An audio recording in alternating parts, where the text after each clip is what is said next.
Bismillahirrahmanirrahim.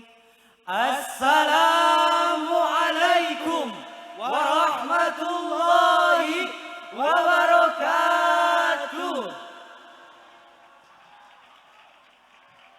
Yang kami hormati pengasuh pesantren Sains Quran Al-Abror Indramayu, Dr. Kiai Haji Bakrun Syafi'i LC.MA. Yang kami hormati Ketua Yayasan Pendidikan Islam Pesantren Sains Al-Quran Al-Abror Indramayu, Al-Ustadz Basuni SPD.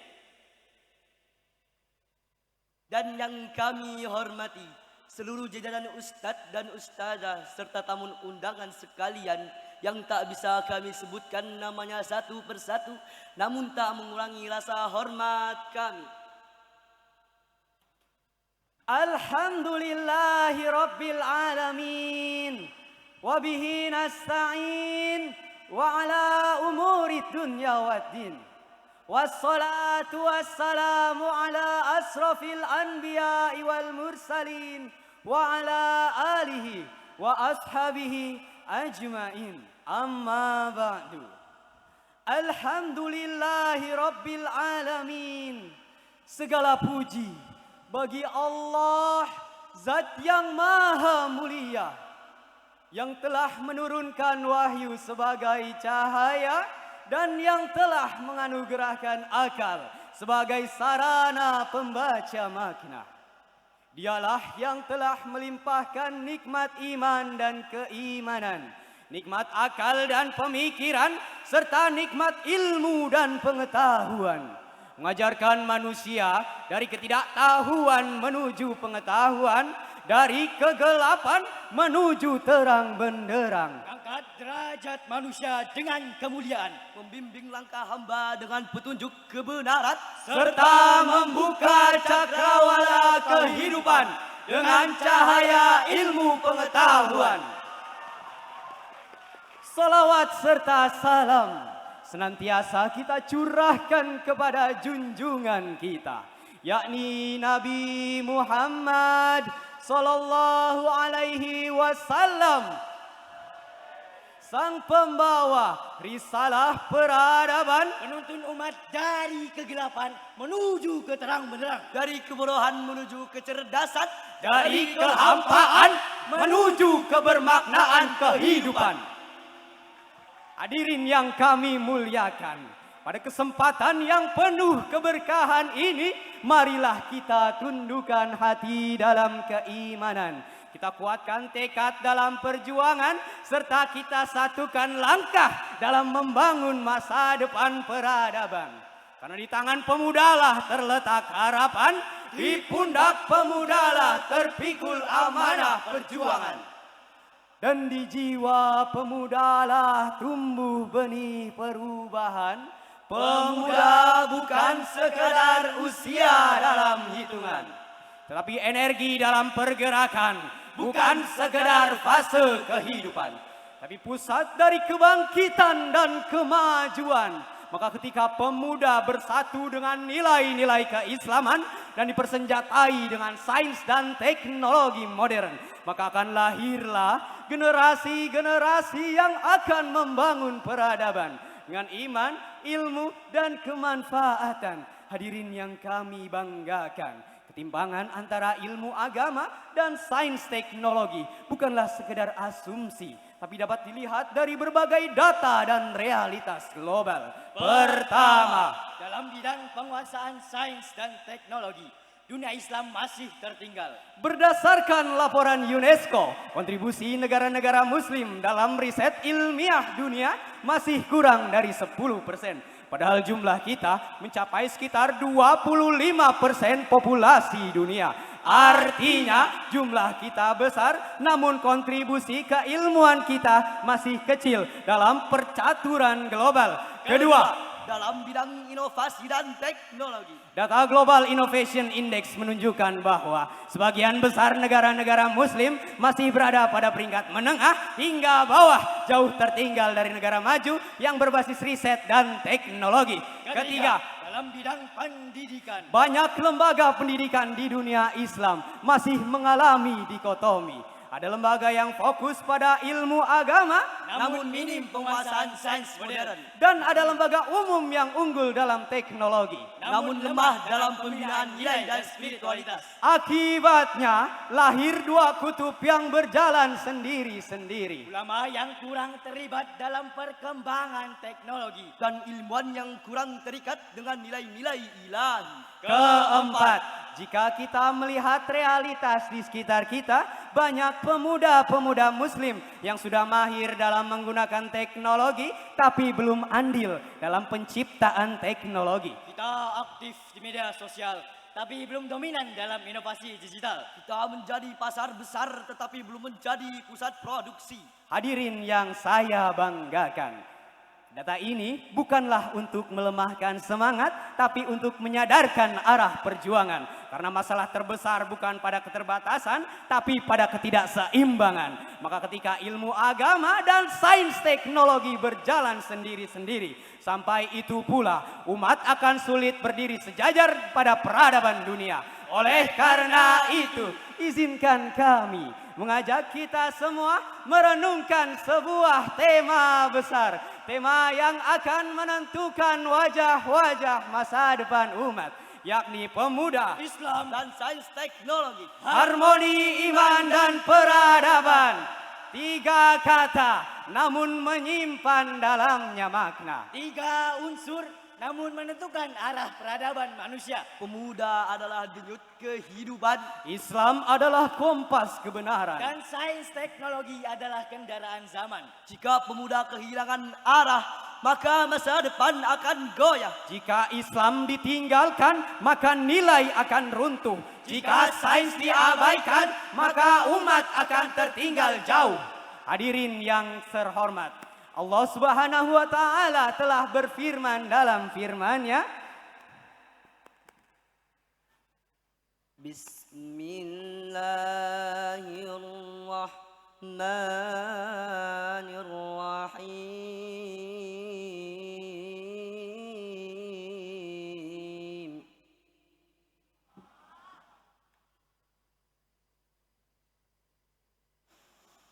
Ya ayyuhalladzina amanu idza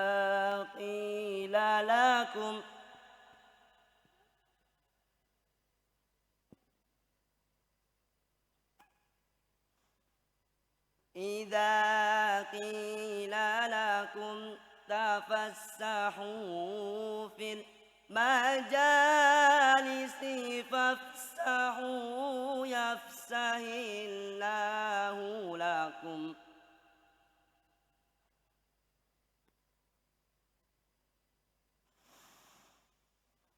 Wa idza qila shuzu fanshuzu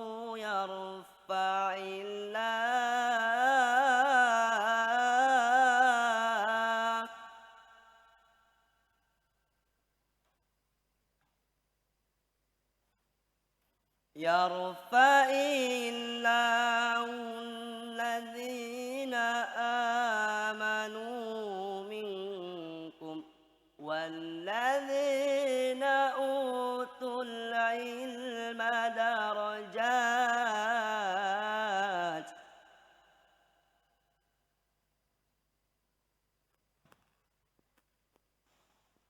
Wallahu bima ta'maluna khabir.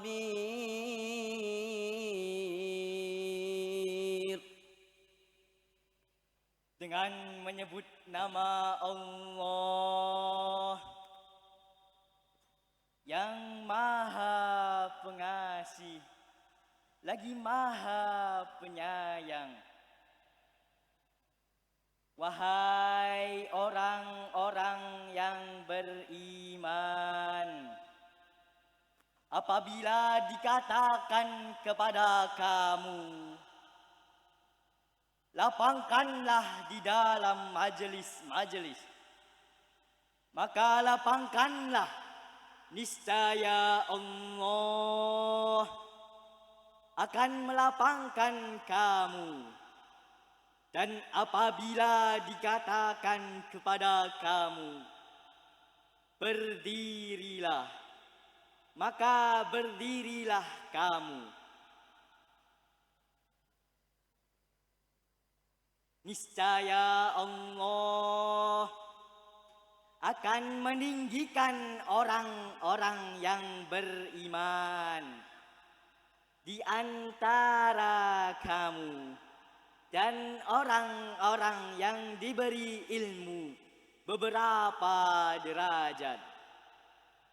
Dan Allah Maha teliti apa yang kamu kerjakan. Quran Surah Al-Mujadalah ayat 11. Ayat ini adalah janji. Janji sekaligus peringatan. Janji bagi mereka yang beriman dan berilmu.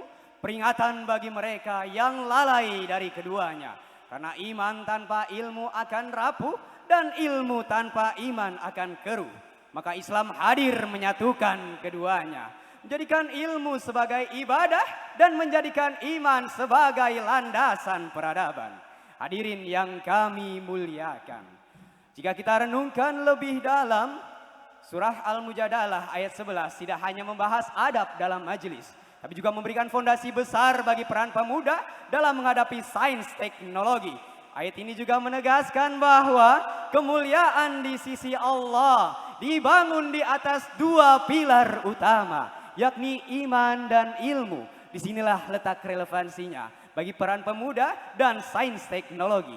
Pemuda adalah fase terbaik untuk menuntut ilmu dan sains teknologi adalah ilmu yang paling dominan pada zaman ini. Hadirin yang kami muliakan, ayat ini juga menegaskan bahwa ilmu di sini memiliki derajat yang sangat tinggi di sisi Allah. Dan pada konteks hari ini, ilmu tak bisa dilepaskan dari perkembangan sains dan teknologi. Maka mencipta, menginovasi, mempelajari, itu semua adalah bagian dari menuntut ilmu yang Allah muliakan di sisinya. Maka pemuda-pemuda muslim tak hanya cukup menjadi pengguna, tapi naik derajat menjadi pencipta. Tak cukup hanya menjadi penonton perkembangan peradaban, tapi naik derajat menjadi pelaku perubahan peradaban. Hadirin yang kami muliakan, ayat yang pertama turun bukanlah perintah solat ataupun puasa, melainkan perintah untuk membaca.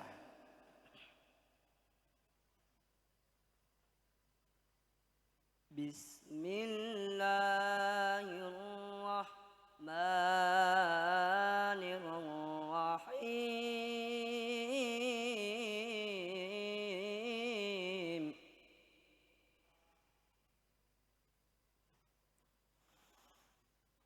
Iqra bismi rabbikal ladzi khalaq.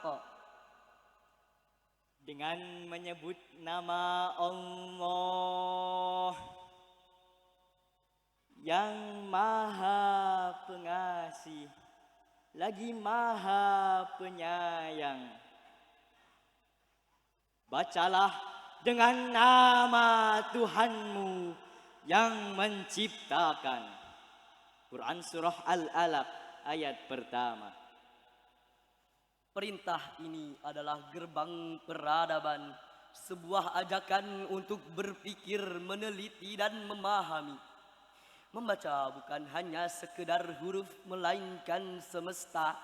Membaca bukan hanya sekedar teks melainkan konteks. Disinilah sains menemukan sisinya dalam Islam. Bukan sebagai lawan, Tapi sebagai kawan. Bukan sebagai ancaman, tetapi sebagai jalan.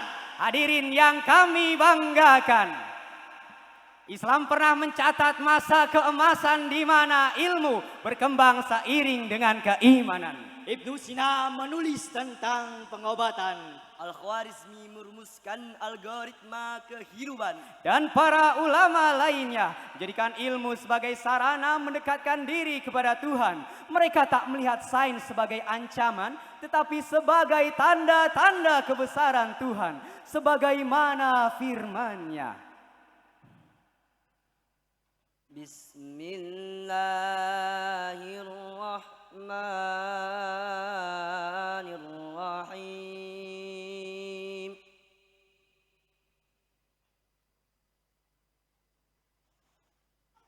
Sanurihim ayatina fil afaqi wa fi anfusihim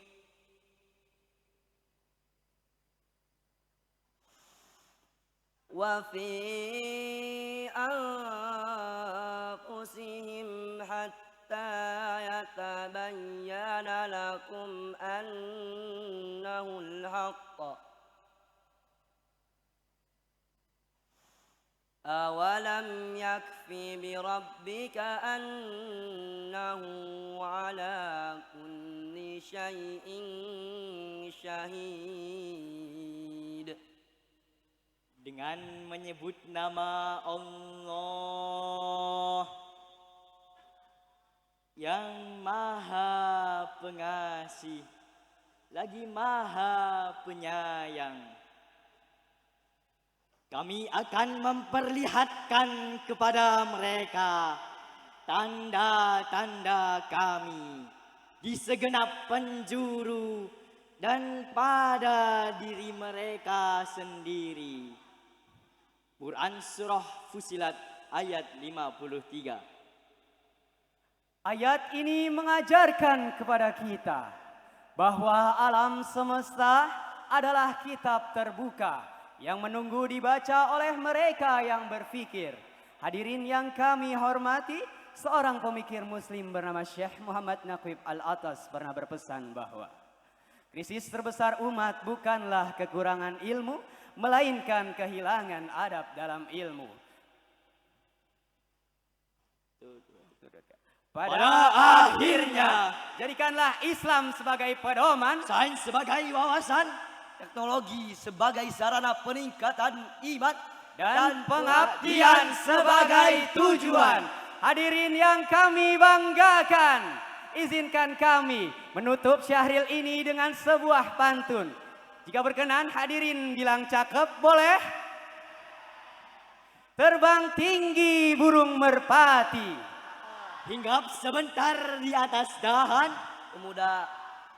Pemuda Islam kuatkan hati, raih saintek dengan keimanan. Sekian dan terima kasih. Wassalamualaikum warahmatullahi wabarakatuh.